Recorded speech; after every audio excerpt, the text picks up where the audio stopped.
Not exactly hidden. Warning: horrific things below. Brace yourself.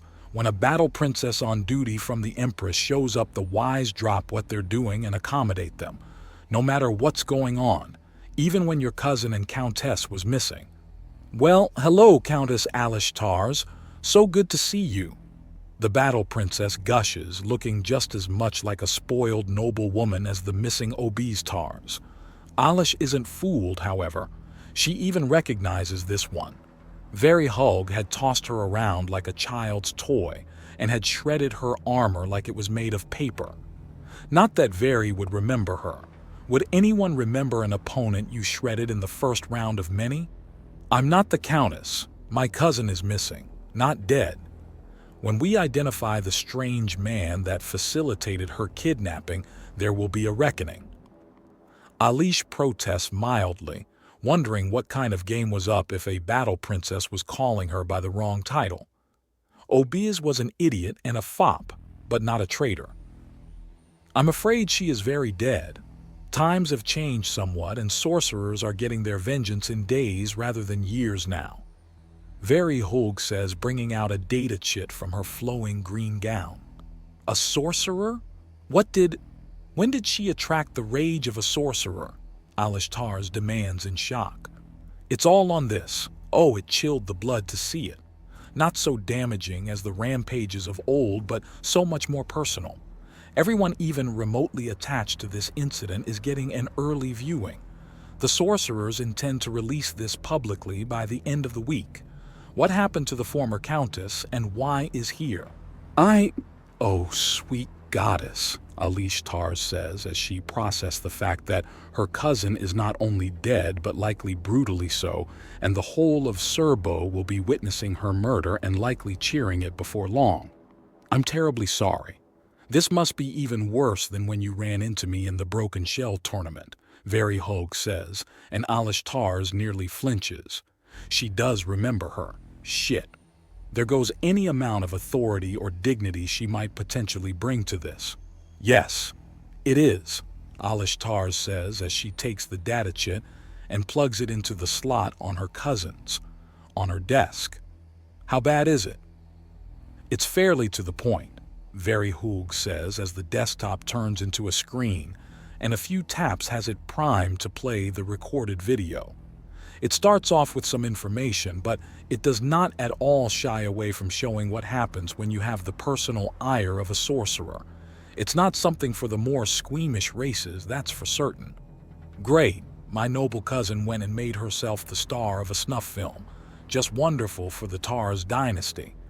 Alish Tars moans as she presses in on her horns to alleviate the headache somewhat. Please tell me that the sorcerer's wrath has at least been sated. Apparently so, but who can truly know the mind of a sorcerer? Very Hug says, and Alish Tars lets out a sigh of frustration. Fair enough, Alish Tars says before tapping play on the desk. The projectors under the surface warm up and the video is projected above the desk itself, aimed both main directions so both newly risen Countess and Battle Princess can witness things. It starts with just black before words appear. It gives the galactic date of just a few days back and states that shortly after nightfall the city of Nodok was attacked by the Twentars Battalion. 4,813 non-combatants were slaughtered. The defending militia, some 800 strong, lost 703 souls. During the fighting, a single civilian escaped through the darkness in the dead of night and raced to the dark forest. Kalstarn became a sorcerer roughly an hour and a half after the attack began.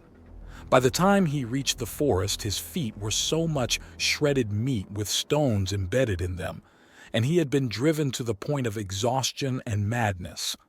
Alish Tars pauses the video and looks up at Very Hug from where she's sitting. If this happened barely 2 days ago, then why is the sorcerer attacking now? I don't deny that this is a classic blunder that creates a sorcerer, but why is he attacking now? Kalstarn would have to be the most swiftly trained and realized sorcerer in the entire history of the Apuk if he's attacking already. Keep watching and see. The video is very comprehensive and it will have a large amount of collected evidence released alongside it. Evidence? Evidence to what? My cousin being murdered? Alish Tars demands. Keep watching and see. Most of your questions are answered if you simply stop pausing the video. Very Hulk states, and Alish Tars sighs. She really doesn't want to watch a video where her cousin is slaughtered. But she has a duty to the family and the county to see things through. The video resumes. The sorcerers of the hidden village found him immediately and healed his wounds before getting his story. Alish Tars pauses the video again. Very Hug opens her mouth to say something and she holds up a finger. I just need a moment to process that the ridiculous rumor of an entire community of alien sorcerers is apparently true. She then starts the video again. So the sorcerers went out with Kalstarn to guide them. The Twentars battalion was then wiped out in defense of Nodog, bringing the casualties of the night to 7,014. It then shows an image of destroyed building and many Apuk women in the process of either rebuilding or grieving. Interspaced among them at random are aliens, that new human species that the Empress is apparently so fond of. Investigations were had. The movie continues and it then cuts to Kalstarn, a small child with pale brown hair, eyes full of broken innocence and a gait full of anger he can barely control, going through piles of evidence that the sorcerers had brought him. Evidence that goes right to Obese Tars and several others, ending with him screaming for them to die. Yes, my aunt is dead, my mother is dead, and my dad lost a hand.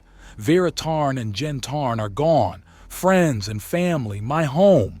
Because of them, they die. Kalstarn rages. The video shifts and it shows a view of someone lying on top of the wing of a small shuttle and listening. Someone enters the ship and they slip off the wing and follow them in. It's General Frey. She puts up a fight but is quickly subdued.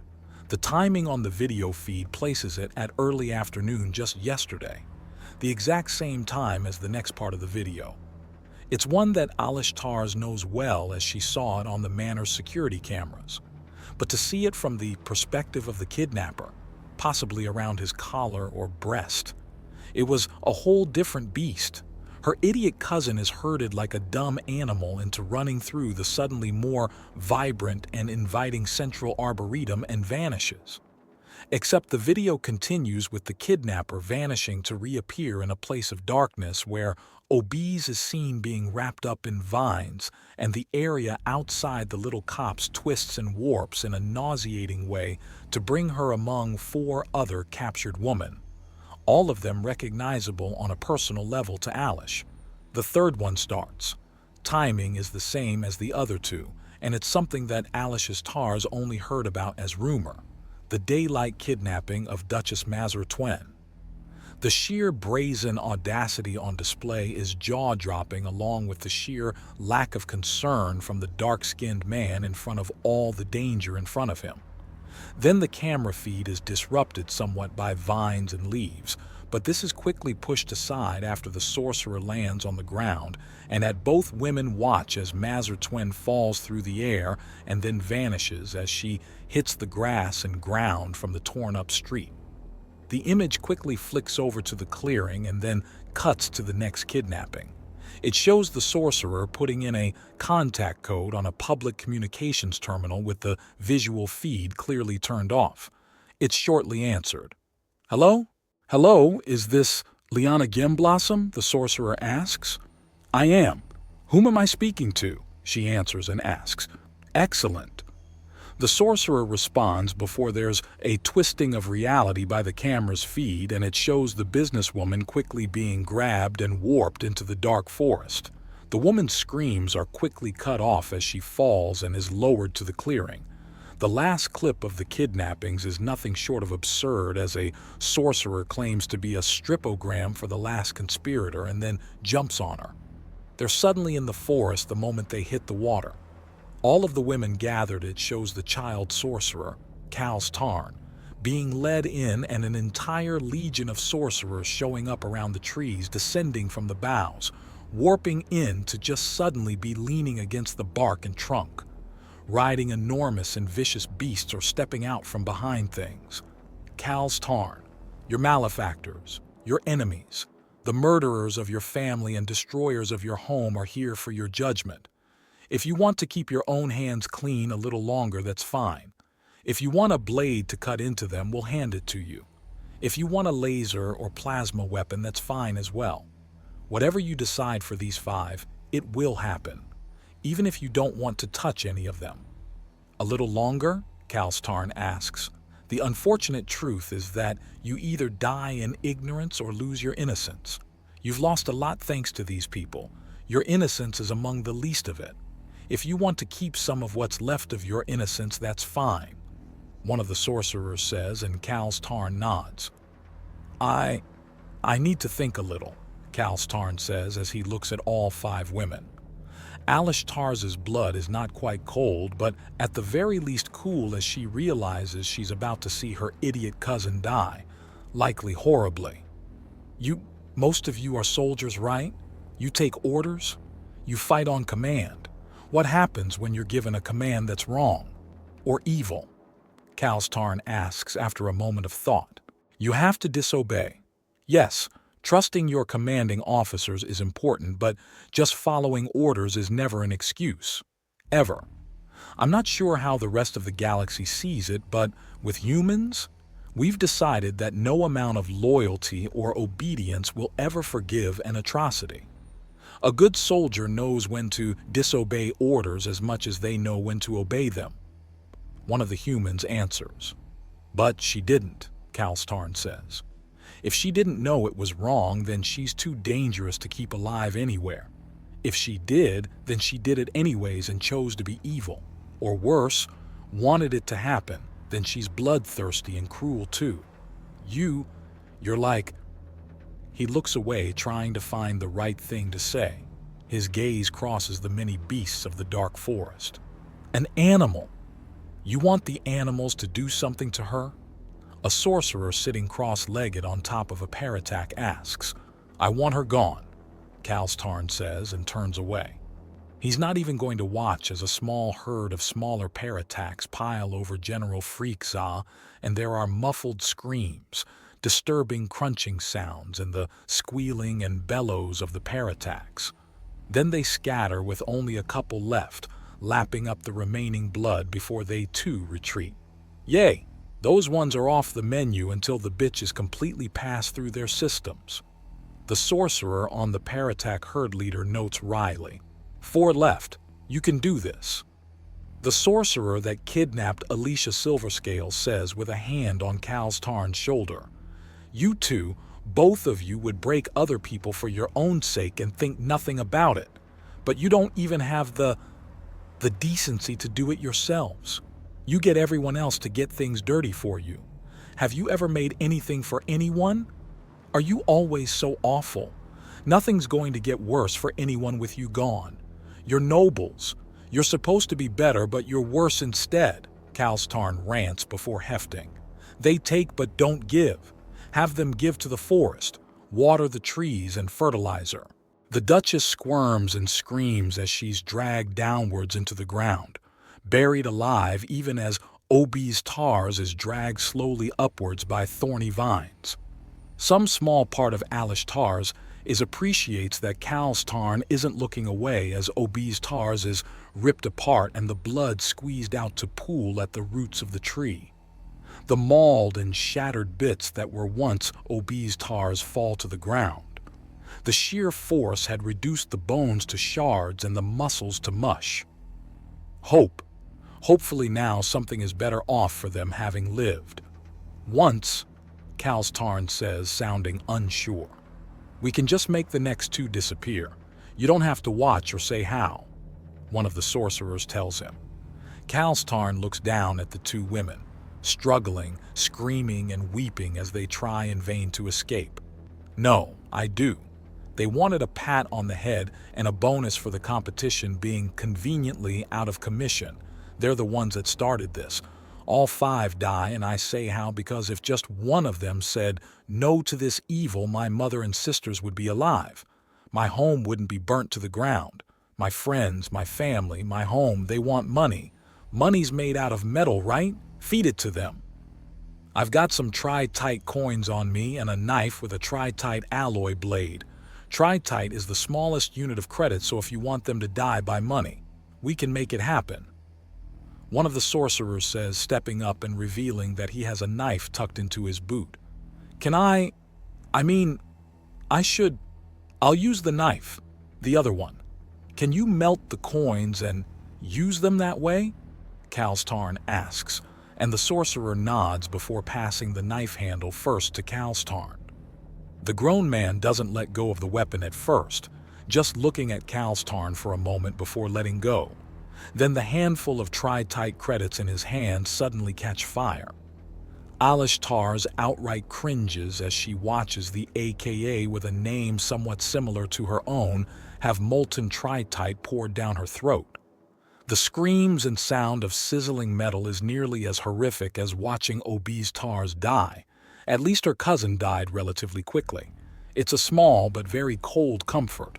The video grows even more uncomfortable as the sizzling sound and dying scream is shortly accompanied by the sound of a blade penetrating flesh, and Kalstarn starts screaming in rage. He screams and swears and curses and stabs the very quickly dead Liana Gimblossom until there's nothing recognizable about her except a general shape that's falling apart. On his last stab, the child just leaves the knife in and falls to his knees, openly weeping. With his rage spent, all that's left is grief. The video then ends and Alishtars is left staring at Princess Very Hulg with wide eyes. Well, I can see that the Bone Chewer saga is going to have some competition. That was truly chilling. When it goes onto the datanet, we're going to have it age restricted. Seeing death in real life is a lot different than in a movie, novel, or game. Very true. Oh goodness. Oh gracious. Oh, what do I do? Announce yourself as the successor and repudiate what your predecessor did, Very Hulg offers. Well, yes, I meant aside from the obvious. Alishtars notes somewhat dryly. Perhaps a formal apology and forgiving him for the death of your cousin? The princess offers and gets an odd look from the countess. Think about it. You're worried about how you'll be seen and how to clean up the mess. He's a child. He's been through a great deal. By being the forgiving, responsible adult, he'll find himself looking to you and yours much more favorably afterwards. At the very least, he won't think you're an enemy. Yes, that sounds like a start.